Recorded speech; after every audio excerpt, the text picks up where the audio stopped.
Setelah membuang Yusuf ke sumur, saudara-saudaranya sangat takut untuk pulang dan bertemu Nabi Yakub.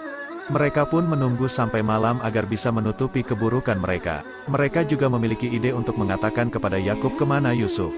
Mereka akan mengatakan bahwa Yusuf dimakan oleh serigala, dan pakaiannya dilumuri darah kambing, agar terlihat dia memang dimangsa oleh serigala. Saat mereka sampai di Kanaan, semua keluarga ternyata sudah menunggu kehadiran mereka, dan Yakub sangat mencemaskan Yusuf.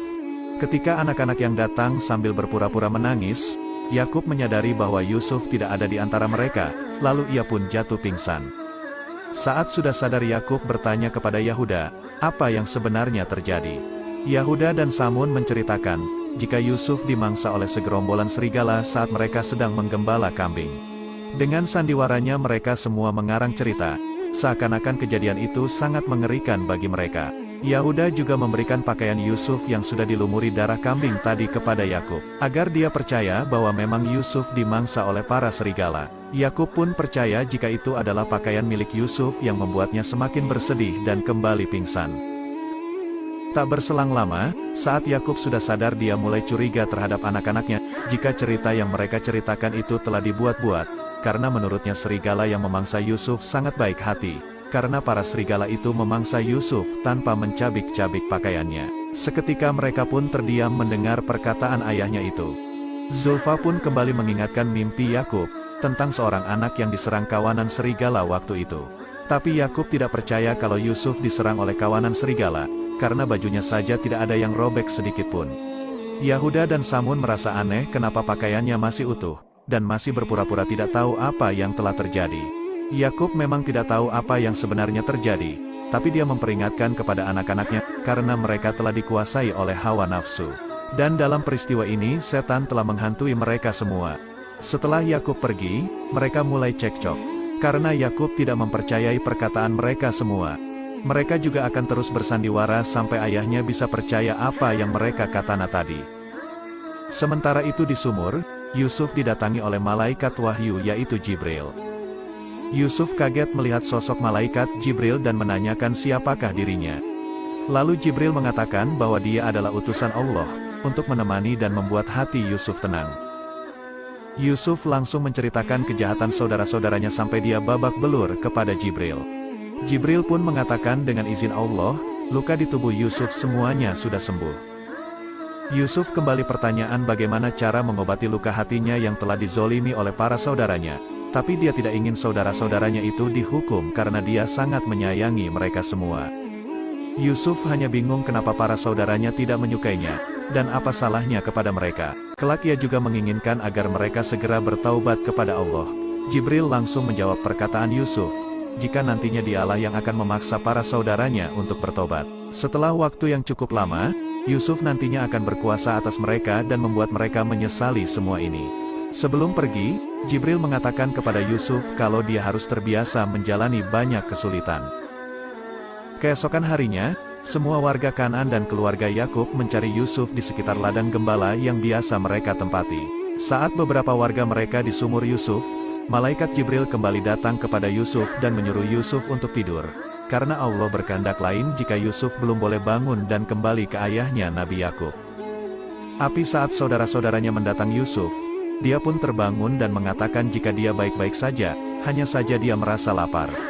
Lavi yang membawa bekal langsung memberikannya makanan, dan menceritakan keadaan ayahnya yang terus bersedih karena kehilangan Yusuf. Singkat cerita, ada sekelompok khilafah atau pedagang sedang berada di sekitar sumur Yusuf.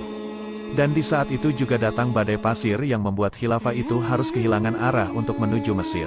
Ternyata pemimpin khilafah itu juga pemeluk agama Tauhid, karena dia juga merupakan cucu dari Nabi Ibrahim, pria itu bernama Malik. Mereka pun bergegas melanjutkan perjalanan menuju Mesir, tapi karena mereka kehabisan air, mereka harus mencari air terlebih dahulu agar persediaan mereka bisa mencukupi saat dalam perjalanan. Ketika khilafah itu mendekati sumur Yusuf, para saudara-saudara Yusuf segera bersembunyi, karena mereka tidak ingin ketahuan. Malik sebenarnya sudah tahu jika di sumur yang sekarang ditempati Yusuf saat ini airnya payau dan tidak bisa untuk diminum. Mereka pun sebenarnya enggan untuk mengambil air di sumur itu. Tapi anehnya para hewan yang dikendarai mereka berhenti di depan sumur, dan seakan-akan tidak mau untuk melanjutkan perjalanan. Karena hal itu, mereka pun memutuskan untuk istirahat sebentar. Di sana salah satu teman Malik berpikiran bahwa para hewan itu pasti mencium bau air, makanya berperilaku aneh seperti itu. Di saat itu juga ada kakek-kakek yang sedang merasa kehausan, dan menginginkan air yang sudah menipis. Akhirnya para khilafah itu mencoba mengecek sumur itu, untuk memastikan apakah airnya payau atau tawar.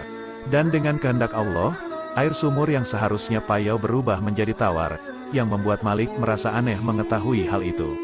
Di sisi lain saudara-saudara Yusuf mulai berpikir, bagaimana jika para khilafah itu menemukan Yusuf di sumur itu? Yahuda pun berniat akan menjual Yusuf ke khilafah itu sebagai budak, agar Yusuf dibawa pergi jauh oleh mereka dan tidak bisa lagi bertemu dengan Nabi Yakub. Yusuf yang melihat ada seseorang sedang mengambil air di sumur, berniat akan menaiki talinya. Tapi dia kembali teringat dengan kejadian saat saudara-saudaranya menzaliminya. Lantas ia pun lalu mengurungkan niatnya untuk keluar dari sumur itu. Tak berselang lama, Jibril pun datang dan mengatakan bahwa para khilafah itu diperintahkan untuk menyelamatkannya. Tapi Yusuf juga harus ikut khilafah itu dan tidak boleh kembali ke ayahnya, karena dia akan ditugaskan untuk menyelamatkan hamba-hamba Allah di suatu tempat. Yusuf pun tak tega meninggalkan ayahnya yang selalu bersedih di rumahnya. Tapi Jibril mengatakan bahwa Yakub harus bisa bersabar berpisah dengan Yusuf bertahun-tahun, karena itu adalah kehendak Allah. Jibril juga berpesan kepada Yusuf, kalau dia tidak boleh menyebutkan nama dan jati diri kepada khilafah itu. Jika mereka menanyakan namanya, cukup menjawab bahwa Yusuf adalah anak sumur. Akhirnya Yusuf dikeluarkan dari sumur itu, yang membuat para khilafah itu terkejut melihat anak yang begitu tampan keluar dari sana. Yusuf terlihat sedang mencari keberadaan saudara-saudaranya. Dan tak berselang lama mereka pun datang. Lalu menyatakan bahwa Yusuf adalah budaknya yang kabur.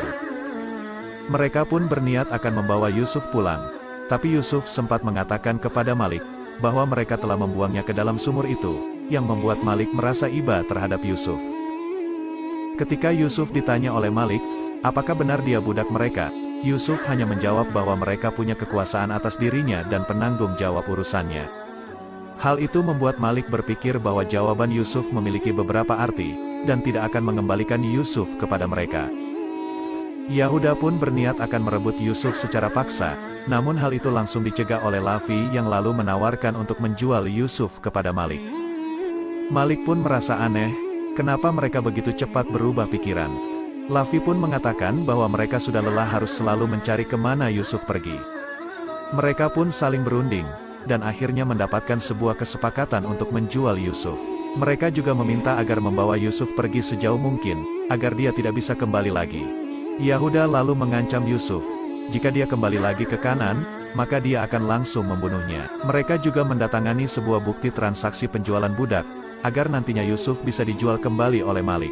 Sebelum pergi, Lavi mengatakan kepada Yusuf, bahwa para khilafah ini lebih baik dari mereka, dan menyuruh Yusuf untuk pergi bersama khilafah itu. Yusuf mengatakan bahwa ini semua memang sudah kehendak Allah, jika dia harus ikut bersama para khilafah ini. Dia malah lebih khawatir jika Lavi dan saudara-saudara lainnya tidak diampuni oleh Allah. Yusuf juga meminta Lavi untuk menjaga adiknya Benyamin di rumah. Setelah itu Yusuf pun pergi meninggalkan saudara-saudaranya bersama para khilafah menuju negeri Mesir.